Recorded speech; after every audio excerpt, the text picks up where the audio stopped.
Ada makanan khas gabus pucung, Pak. Iya.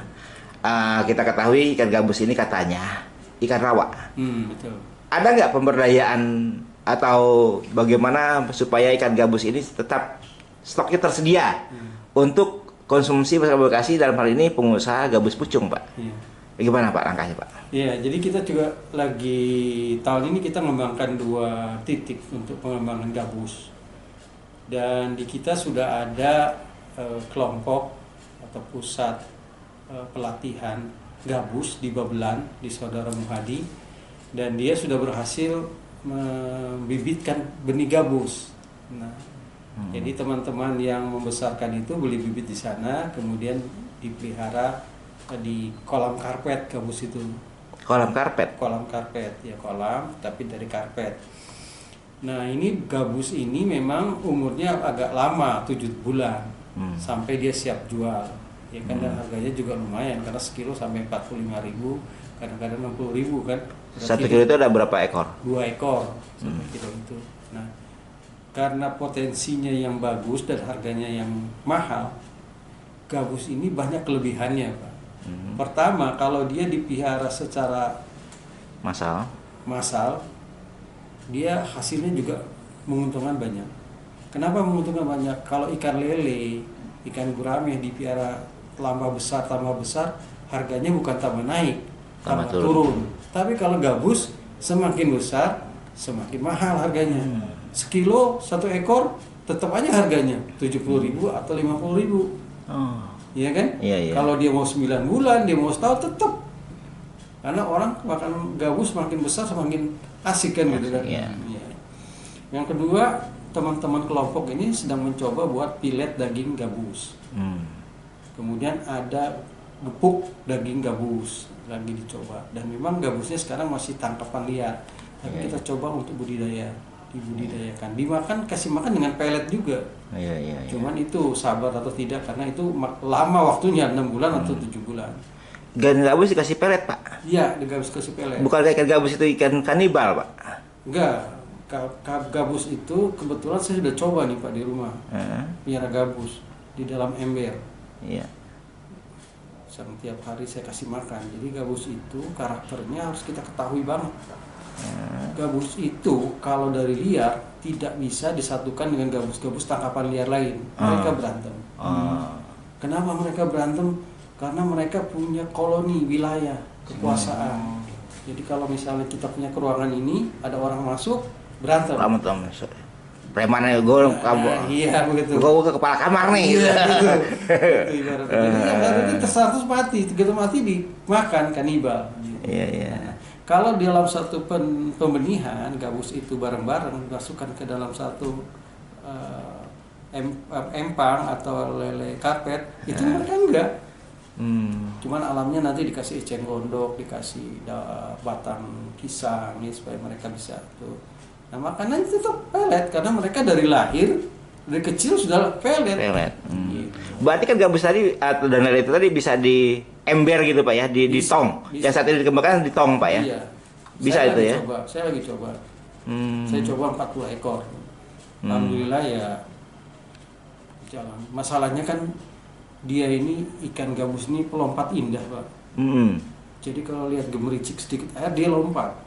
Nah, oleh sebab itu kolamnya harus ditutup pakai jaring. Mau nggak mau harus tutup pakai jaring. Kalau dia kecil, tutup lagi lubang mata jaringnya yang lebih kecil lagi. Jadi kalau dibuka nanti dia dengar suara air dia lompat, Pak. Bahkan di ember saya itu yang saya coba itu dia lompat dengan lubang yang kecil pun dia lompat. Bisa lompat, bisa keluar. Keluar dari ember gitu ya? Iya, keluar dari ember, lompat dia. Padahal sudah saya tutup kecil, dia masih keluar. Nah, itu kelemahan salah satu pelihara gabus. Jadi gabus itu dia tenaganya kuat, lompatannya kuat. Jadi memang kita harus hati-hati. Kalau makannya saya pikir dia rakus. Kalau dia nggak mau makan pelet, biarkan aja udah puasa. Nanti kita kasih dimakan habis. Cuman dia makannya nggak kayak ikan lain. Kalau kita kasih makan langsung, dia tunggu.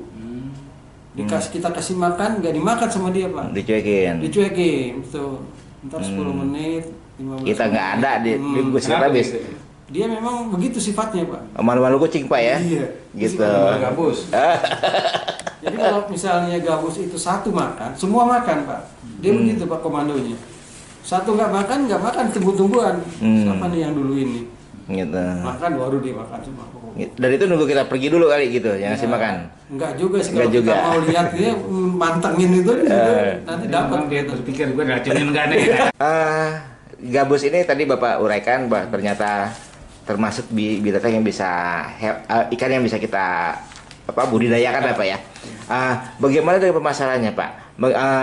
Mengingat juga di Kabupaten Bekasi kita belum ada sentra kuliner Iya. khas Kabupaten Bekasi. Bagaimana Pak? Iya, jadi gabus ini sebenarnya permintaannya banyak untuk Kabupaten Bekasi. Sedangkan untuk daerah lain itu kan hama.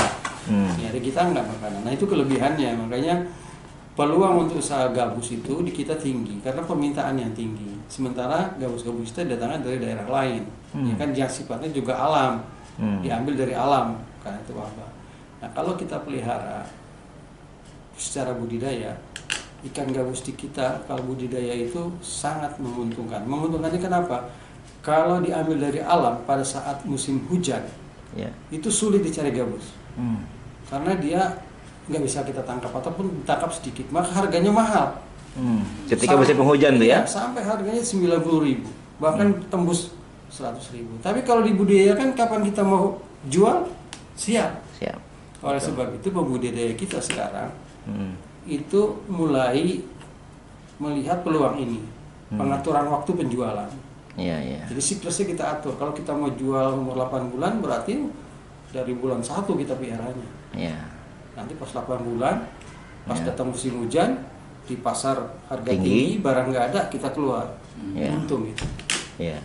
Dan gabus ini di Jawa Timur dan Jawa Tengah sudah banyak yang budidayakan. Dan saya ngikutin Pak. Sudah dibanding sana? Bukan, mengikuti grup-grup itu saya ikut. Grup-grup gabus sejawa itu saya ikut. Oh, belum sudah dibanding tapi Pak ya? Saya belajar di situ aja Pak. Maksudnya belajar tuh di situ itu ada tokoh gabus di Jawa Tengah itu dia selalu memberi pencerahan Pak. Virtual aja. Virtual aja begitu. Alhamdulillah, nah kita bersemangat juga di Bekasi nih. Karena di Bekasi dibanding di Madiun, dibanding di Jogja, dibanding di Purworejo itu konsumsi gabusnya paling lebih tinggi. banyak Bekasi. Iya. Kalau mereka di daerah-daerah itu konsumsi gabus itu karena untuk orang yang baru operasi, baru melahirkan. Iya, karena kandungan insulinnya itu albuminnya bukan insulin, albuminnya itu Tadi Bapak berapa kali sebut bahwa kebutuhan gabus di Kabupaten Bekasi cukup tinggi. Boleh tahu Pak berapa nilai tingginya Pak? Kita belum ada survei pendataan Pak ke situ. Tapi kita coba mendata nanti insya Allah.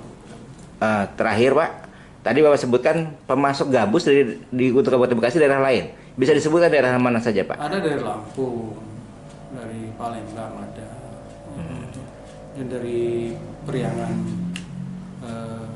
Timur ya, Selatan ya, daerah Selatan, Tasik dan segala.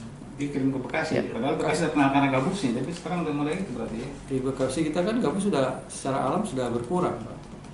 Mereka yang di sana banyak, karena mereka nggak dimakan. Kalau kita di sini kan, lihat gabus dikit, habis loh. Habis loh.